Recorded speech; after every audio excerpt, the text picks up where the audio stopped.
Баршаңызға қайырлы күн. Бүгін сіздерге палау жасауды көрсететін боламын. Бұл әрине көпке танымал болған өзбек ұлтының тағамы, яғни бұл өзбекше палау емес, мен қазақша палау жасаймын. Күнделікті үйде жасап жүрген палауды көрсетемін. Ал кеттік, менімен бірге болыңыздар. Алдымен қазанымызға майымызды құйып, қыздырып аламыз майымызды. Палауға керекті ингредиенттер описание бөлімінде жазылған. Алдымен етімізді турап аламыз. Мен бүгін қойдың етін қолдандым.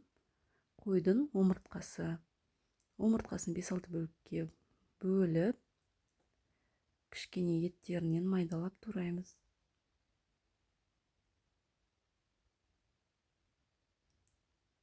Майдалап турғаннан кейін қызған майымызға етімізді салып қуырамыз. Әр қыз келіншектердің тамақ жасау үрдісі әртүрлі. Палауға келгенде кейбіреуі бірінші пиязды қуырады, кейбіреуі етті бірінші қуырады. Ал мен бірінші қызып тұрған майға етті қуырып аламын. Ет қуырыла бергенше пиязымызды турап тастаймыз. Қатты майда емес, қатты үлкен емес, орташа қылып тураймыз.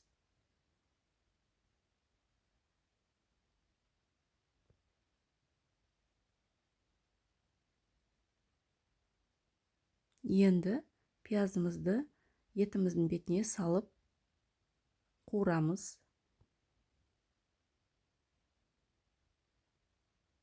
Бұл қазан көненің көзі деген қазан, кішігірім, өте ыңғайлы, 2-3 адамға арналған.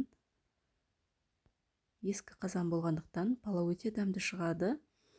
Одан кейін ет қуырылғанға дейін сәбізімізді ашып, жуып, тазалап, соломка қылып турап дайындап қоямыз.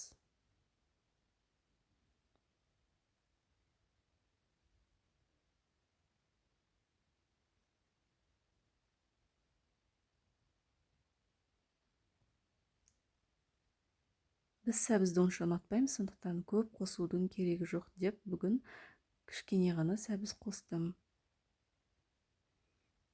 Сәбізді қатты үлкен қылмай, қатты жіңішке қылмай турау керек.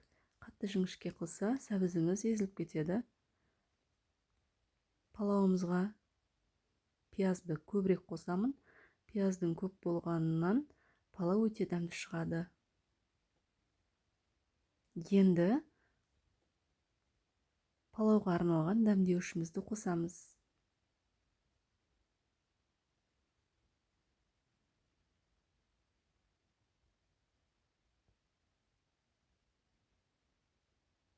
Қайнап тұрған ыстық суымызды құйып, етімізді жақсылап пісіріп аламыз.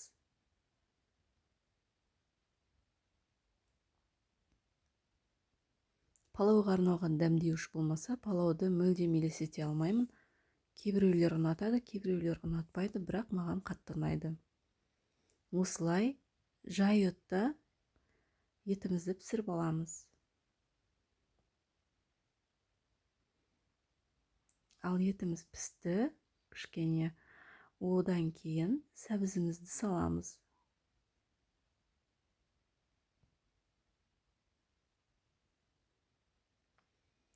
Сәбізіміз қуырыла бергенге дейін күрішімізді дайындаймыз.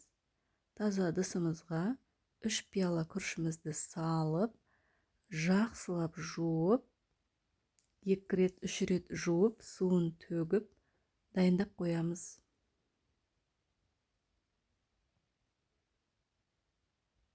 Осылай қолмен әбден езіп жуу керек.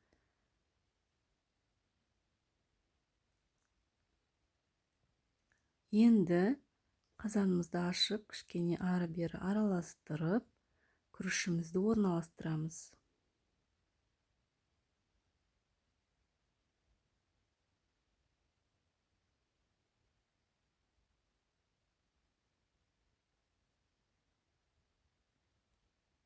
Осылай орналастырамыз. Жан жағына жеткізіп, күрішті туралап саламыз. Міне осылай ары-бері қозғаймыз.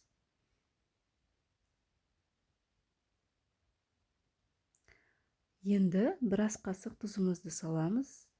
Үстінен бетпе-бет қылып қайнап тұрған ыстық суымызды құямыз. Қатты сорпасы көбейіп кетпеу керек. Палауымыз онда езіліп кетеді.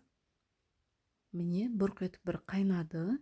Енді ортасына қарай кішкене үйеміз лопаткамыздың көмегімен.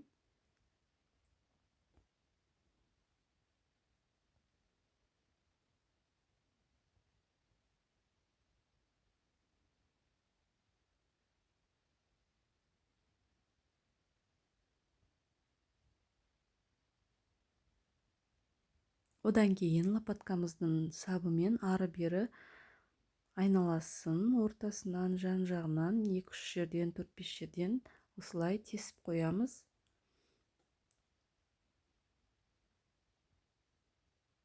Палауымыз дайын болды.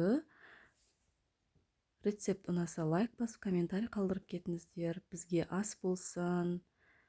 Менен сіздерге рецепт, сіздерден өзіме қолдау күтемін.